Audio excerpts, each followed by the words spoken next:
Hello and welcome back to the series. We are taking a look at how we are automatically terminating our compute engine instances in our data processing pipeline. And this is partially prompted by one day where I was processing some data and I had forgotten to manually delete the instance after the job was done. So unsurprisingly, after that happened, I noticed my cloud billing spiked on one of those days, and I decided not to manage my pipeline like a complete pleb anymore. So in light of that, I made some changes into my architecture diagram since the third episode, and I want my pipeline to run a bit more autonomously. So as soon as my data processing script is finished, I want my virtual machine to be terminated the minute that happens. So if we look at our data architecture diagram, not too much has changed in the first 50% of the process. We are initializing our virtual machine in the same manner, but we've added this new portion of the process where we're considering how we are deleting our compute instance at the end.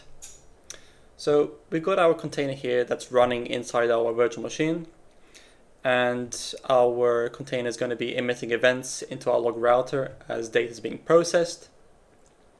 And at some point when our Python script terminates, it's going to exit out of the Docker container and it's going to emit a very specific message into our log router. Specifically, you're going to see a message called container die, and we want to filter all of the messages inside the log router using a log sync. We want to filter all the container die messages and publish them into our pub subtopic. So after we receive the messages in our pub subtopic, we want to use them to trigger our cloud function, and the cloud function will go ahead and delete our virtual machine. So it's all pretty straightforward stuff, although there's a lot of moving pieces in this process. You have to consider a lot of components in order to get this working. But I will step through some of these components and I will just show you what they are and how they interact between each other a little bit. So I'll start off with the VM deleter cloud function to give you some perspective of what is happening when we're deleting our function, what are the inputs and what are the outputs. So you can see here we have our VM delete code package here. We got our main Python script, which we'll go into now. And we'll go up to our delete VM function, which accepts a zone and an instance name. And we're going to go ahead and call a delete method against that compute instance. So we can ask it to be deleted from the GCP platform. However, how are we getting the instance name and the zone which that VM belongs to? We're not pulling it out of thin air. So we got our pub sub handler, which receives a cloud event, and this is going to be arriving from our pub sub topic, which is receiving messages about container defs. And that message body is going to contain information on your virtual machine name and the zone it belongs to. So as we accept that cloud event, we are going to parse that message data, and the contents of that message data is base 64 encoded, which is not human readable. Therefore, we need to decode that message into something that is human readable, and we can parse it into some kind of logic we can use later on in the script.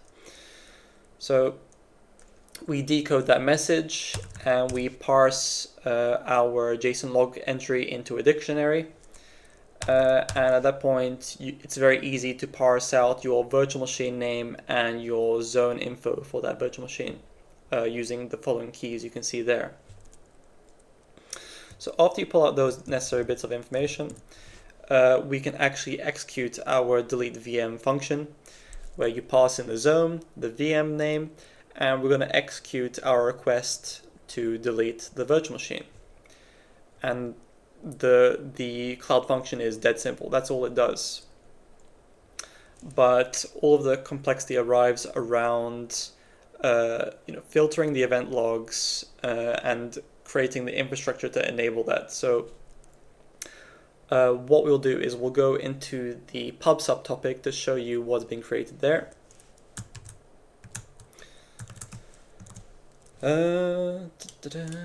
Let's duplicate this tab.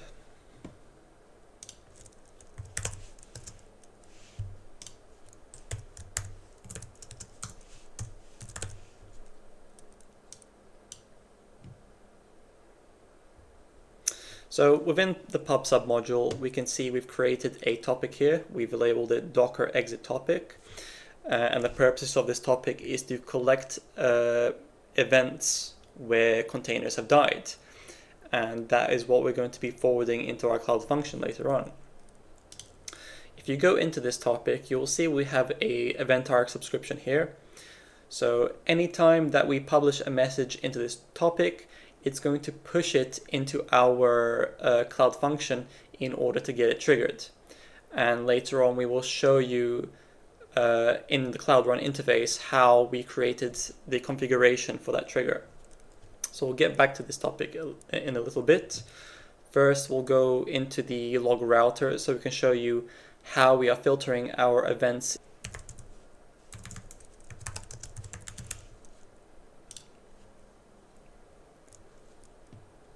So we go into our log router and we can see we created a Docker exit sync.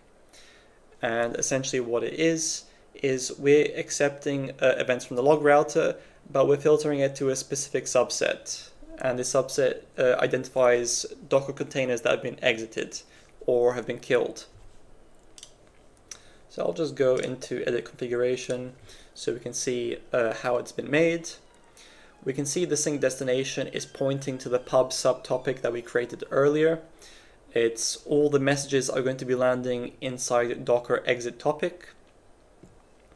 And we need to apply a filter for those messages and events. So for the event filter, we are filtering for all the logs that are related to the cost system, which is the operating system that we're running on our GCE resource. We're also filtering on the GCE instance resource type. And within the JSON payload message, we should see the substring container die. And that is what's going to be prompting our cloud function to be executed. We'll be using that as the trigger mechanism. Yeah, we're also filtering down the messages to a subset of images within a specific artifact registry repository. So we're not targeting the entire GCP system. So we can make it a bit more narrow. So with this filter set, we'll be sending those events and publishing them into our pub subtopic. What we can do is we can take this inclusion filter and we can paste it inside our log explorer to evaluate what records are we going to be receiving inside our pub subtopic. So if we go into log explorer and let's run this filter for the last a couple days. So you can see all the events here. This is where we have run our ingestion system. The script has terminated. You've exited out of the Docker container, and we can see the container dying here, which means our data processing has finished. At this point, we want to trigger the mechanism for terminating our virtual machine. Inside each of these events, you can see the JSON message payload. You can see we received the host name here, and the name of the virtual machine that's running is VM chest ingestion. And we also want to dig into this resource. If you go into the labels, we have the zone for the virtual machine, which is in this case Europe West 1C. And we will be plugging those data points inside our cloud function in order to delete that virtual machine. So the last thing that we need to look at is the trigger mechanism for that cloud function. So we have all of the prerequisites set up. We have our pub subtopic to collect the messages. We have our sync to filter the messages to everything, all the containers that are dying. We just need a trigger mechanism to launch our Cloud Function. So we're going to go into the Cloud Run interface. And you can see we've created a VM deleter Cloud Function. And if we tap into the Triggers tab, we can see we've created a EventArc Trigger. And within the EventArc Trigger, we are receiving events from our Docker exit topic, which is our pub subtopic. And the event type that we're allowing is anytime that we're publishing a message to that topic, we're going to be triggering this Cloud Function, and it will go ahead and delete our virtual machine. And of course, we've applied a service account in order to enact those actions.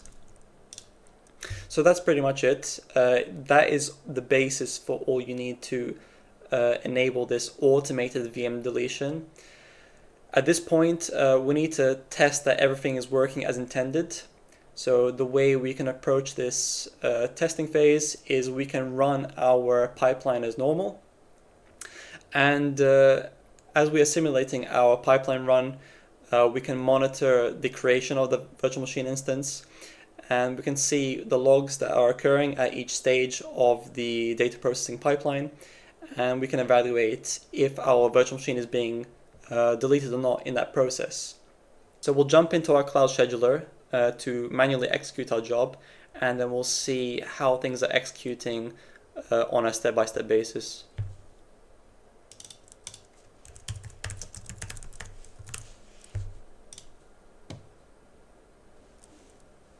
So you can see we have our ingestion job here that hasn't changed. We're going to select it and forcibly run it.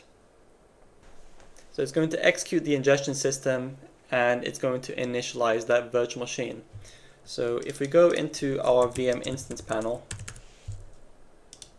we should be able to see our virtual machine is created. Although it does take a bit of time for it to get instantiated because of the way it works. So we'll just give it a moment to spin up. We'll just refresh the page a couple of times. And now you can see that the virtual machine has been created. It's going to be running our chess ingestion processor. So we can now go back to the Log Explorer and monitor things that are evolving throughout time, any data that gets ingested, and all the HTTP post requests that get made in order to activate our deletion function. So we'll go back to the, let's go to our Log Explorer.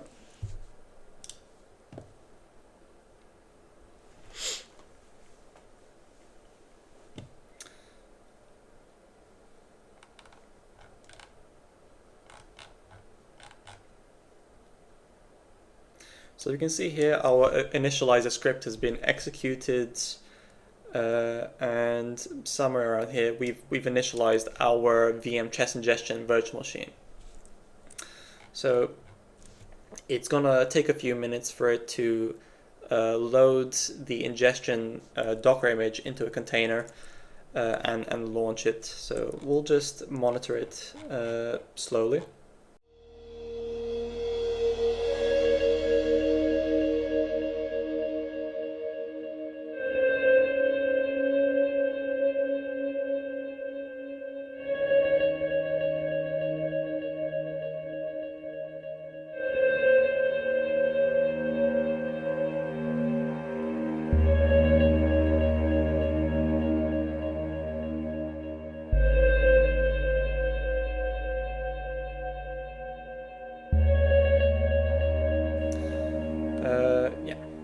So we downloaded the image, it's been put into a container, and we can see a bit of ingestion happening in that process.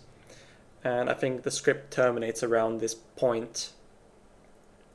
And if you notice here, you can see the log container die. So the script has finished and it's terminated out of that Docker container. Following directly on that, it's sending a HTTP post request to our Cloud Function right here. So you can see it's going to our VM deleter HTTP endpoint. So we're essentially asking for it to delete the VM now.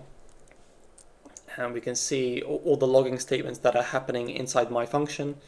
We're receiving our cloud message. So inside here, you can see all of the message body is all encoded, so you can't read it. And in the follow-up message, you can see, we lost ourselves. We can see the decoded message. So now at that point, we're pulling out the various data points. So you can see you've got the host name, and somewhere in here you have the zone. And that is what's getting plugged into our deletion function parameter. And yeah, it's just notifying us that, warning, you're deleting this virtual machine. And you can see this compute instance delete method has been called, which means our request has been successful. And yeah, it gets called one more time. And I think that just basically confirms that your virtual machine has been deleted. So at this stage, we can see in the logs that it's been deleted and the methods have been called. At this stage, I would check the VM instance panel to confirm that the virtual machine has been deleted out of existence. So you can see our VM here before we've refreshed it. If we go ahead and refresh it now, you can see our VM instance has been terminated without any manual intervention, and it's been purely event-driven, which is nice. Which means we don't need to incur any extra billing costs for unnecessary VM uptime, which is nice. And yeah, that's all there is to terminating your VM-based workloads, and I'll see you guys in the next one.